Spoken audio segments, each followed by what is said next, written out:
Thank you. Thank you so much. I'm going to call Bill to the podium next. You know, when you meet Bill, I hope you all have a chance to come and speak to the survivors afterwards. Certainly when you meet Bill, you will discover somebody who is kind, gentle, soft-spoken, articulate, but someone who is also incredibly strong, as all of the survivors are.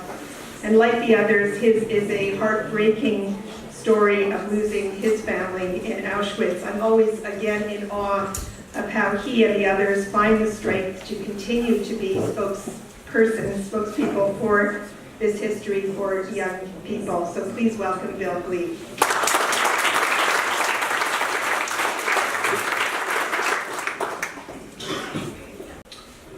I have the opportunity of speaking to high school students and university students, and when I talk about this particular trial, actually the two trials of Oscar Gröning and Heidi Canning, the usual question that comes up is, why do I do it, and why do I come to these trials, which were certainly emotionally, as far as I'm concerned, very difficult. And my answer is very simple. Very often people say to me, the Holocaust never happened. Who knows about it? What are the truths? Usually the story is told by Jews. And now I can say, no, don't listen to me. Look at the record of the German Federal Republic. Look at the record of what they have found, that a man is guilty. A German judge says this German Nazi is guilty of murdering 340,000 people. A German jury agrees with that.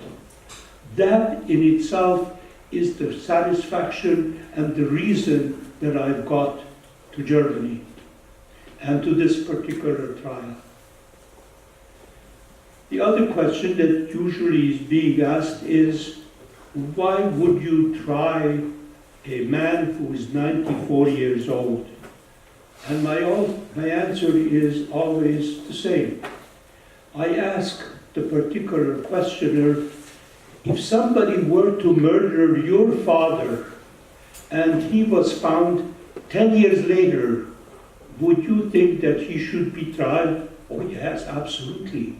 And if he was found 30 years later, should he be tried?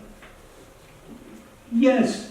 Well, if he was found 70 years later, but in his right capacity, his brains are there, why shouldn't that man be tried and put to the public of the heinous of the terrible deeds he did? And usually that helps persuade the people.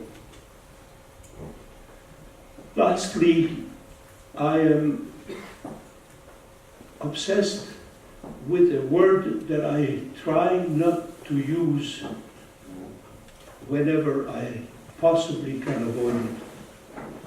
I was at the trial, and there was, as Hattie says, Oscar Gröning sitting at his chair like that, looking around, and then he spoke and he said, you know, the ramp episode was fairly orderly. Yes, we had some little cases that were different, like one of my colleagues, and I remember particularly that he used the word colleague. He says, one of my colleagues found a little baby that was hidden under a blanket, and he pulled out the baby by its legs and smashed it against a truck. That was nice. The process, and that's the word that I can use, the process was very straightforward, very orderly. The people were unloaded, they were selected, they were marched either to become slave laborers or they were marched to the gas chambers, gassed, cremated, and shipped. Process? Process? You killed my parents, my sister. You were a murderer. How can you use the word process?